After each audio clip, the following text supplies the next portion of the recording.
दोस्तों आज के समय में कई सारे मूवीज में डी-एजिंग का इस्तेमाल करके पुराने एक्टर्स को भी यंगर वर्जन में दिखाया जाता है, जो ऑडियंस को भी बहुत ज्यादा पसंद आ रहा है। और इस बेहतरीन टेक्नोलॉजी को सबसे पहले इंट्रोड्यूस किया था 2006 में मार्वल्स ने।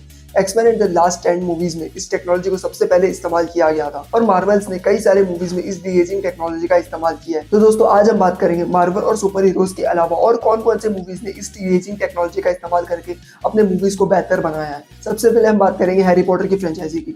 हम सबको पता है हैरी पॉटर की फ्रेंचाइजी आके वन ऑफ द सक्सेसफुल फ्रेंचाइजियों में से एक है और Harry Potter and the Deathly Hallows part 2 के फ्लैशबैक पोर्शन में हमें प्रोफेसर स्नेप का यंगर वर्जन देखने मिलता है, जो अगेन डी-एजिंग की मदद से बनाया गया है। तो ऑडियंस को भी इस बात का खबर नहीं था कि यहाँ पे प्रोफेसर स्नेप को डी-एजिंग किया गया है। और हैरी पॉटर के साथ साथ पायरेट्स ऑफ द कैरिबियन के फ्रेंचाइजी में भी इसका इस्तेमाल हुआ है। दोस्तों Pirates of the Caribbean Dead Men Tell No Tales movie में इसका इस्तेमाल किया गया था और इसके डी-एजिंग का इस्तेमाल करके हमें जैक स्पैरो का यंगर वर्जन दिखाया गया था, जो कि फ्लैशबैक पोर्शन का ही सीन था। और इस फ्लैशबैक पोर्शन में जैक स्पैरो का जो एटीट्यूड और उनका जो लुकिंग स्टाइल से कि स्पैरो पहले समय में ऐसा रहता था, स्पैरो इस समय में यहाँ था, तो जब स्पैरो का यंगर वर्जन दिखाया गया था तो ऑडियंस ऑटोमेटिकली डिमांड ये बात का करने लग गई थी कि उनका जो यंगर वर्जन में उन्होंने जो लुटेरे चीजें किए थे, वहाँ पे कई सारे समुद्र जो लूटे थे, वो सारी चीजें भी हमें वापस देखना है। तो अपना नेक्स्ट फ्रेंचाइजी है Lord of the rings. Lord of the rings और हॉबिट के बीच में अगर आप देखोगे तो 10 साल का गैप है दोस्तों। तो दोस्तों लॉर्ड ऑफ द रिंग्स आया था 2001, 2002, 2003 के टाइमलाइन में और उसमें भी जो स्पेशली डी-एजिंग करने वाला कैरेक्टर जो था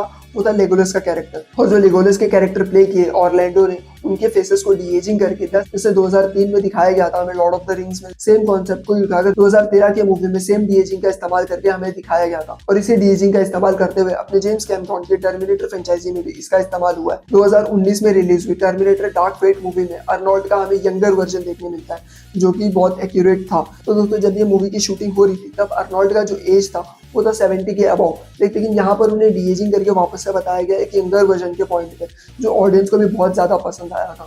क्योंकि ऑलरेडी अर्नोल्ड का जो बॉडी स्टाइल है, अर्नोल्ड आगे one of the best body बिल्डरों में से एक है। और यहाँ पर भी मैं मेकर्स की तारीफ करना चाहूंगा कि इस चीज को काफी एक्यूरेटली ऑडियंस को बताने के लिए बहुत बहुत शुक्रिया दोस्तों। 2019 में आई जेमिनी मूवी ने इस कॉन्सेप्ट को काफी अच्छे से लोगों को एक्सप्लेन किया था।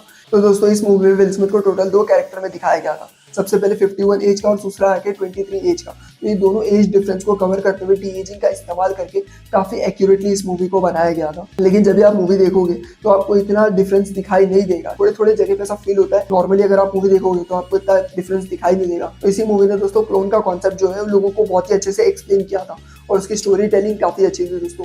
जरूर देखना, one of the best movie है दोस्तों। और इसी के बाद अपना नेक्स्ट मूवी है दोस्तों द आयरिशमैन। ये मूवी भी 2019 में ही आया और ये मूवी एक क्राइम थ्रिलर मूवी है दोस्तों, जिसमें एक नहीं 3 कैरेक्टर को डी-एजिंग करना पड़ा। सबसे पहले रॉबर्ट नीरो, मार्टिन स्कॉर्सेज़ और एल पचिनो। और इन तीनों एक्टर का जो डी-एजिंग किया गया वो काफी एक्यूरेट है दोस्तों। इन तीनों को डी-एजिंग करने का मेन जो रीजन है दोस्तों, इनको जो कैरेक्टर है वो है 30 to 50 के बीच में इनका कैरेक्टर है, लेकिन इन सबका जो एज हो गया वो 50 अबव है।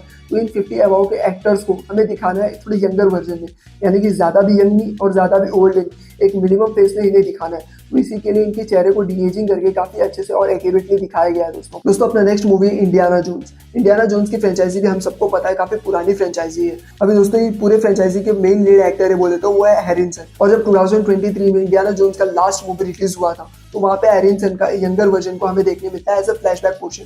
और फ्लैशबैक पोर्शन काफी कम समय का नहीं, 10 से 15 मिनट का एक एक्सटेंडेड पोर्शन हमें देखने मिलता है, जिसमें उनका यंगर वर्जन हमें काफी अच्छे से देखने मिलता है दोस्तों। और इंडियाना जोन्स का ये मूवी एक एग्जाम्पल है दोस्तों कि भले से मूवी का कॉन्सेप्ट आप थोड़ा फीकी कर दे, लेकिन एक छोटे छोटे ट्रीट्स जो होते हैं वो ऑडियंस को बहुत ज्यादा पसंद आता है, जिसकी वजह से मूवी थोड़ा चल जाता है। तो अपने लिस्ट का लास्ट है 2008 में आई movie the curious case of Benjamin Button. इस अभी तक मैंने जितनी भी मूवी आपको बताया वो सारी चीजों में फ्लैशबैक पोर्शन में या थोड़े थोड़े सीन्स के लिए ही डी-एजिंग किया गया था, लेकिन ये पूरी मूवी जो बनी है वो टोटली डी-एजिंग के ऊपर ही बनी है। इस मूवी ने दोस्तों हीरो के 5 साल के एज से लेकर 50 साल के एज तक हर एक एज का डी-एजिंग करके हमें दिखाया गया है। और सिर्फ हीरो का ही नहीं, हीरोइन के कैरेक्टर को भी हमें डी-एजिंग करके दिखाया जाता है। तो दोनों का जो स्टोरी लाइन है दोस्तों वो बैलेंस है। अगर आपने ये मूवी देख ली तो हर एक एज की डी-एजिंग किस तरीके से किया जाता है वो सारी चीजों का आइडिया आपको इस मूवी को देखने में मिल जाएगा। तो दोस्तों मैंने बता दिया वो सारी डी-एजिंग जो मुझे पता था। अगर कुछ मिस हो गया रहेगा तो आप मेरे को कमेंट में बताना। तो ये सारी डी-एजिंग वर्जन में से आपको कौन सा फेवरेट है वो भी मेरे को कमेंट में बताना। अगर ये वीडियो पसंद आया तो लाइक करना और अपने दोस्तों को शेयर करना। मिलता हूं आपसे और एक वीडियो में, तब तक के लिए बाय।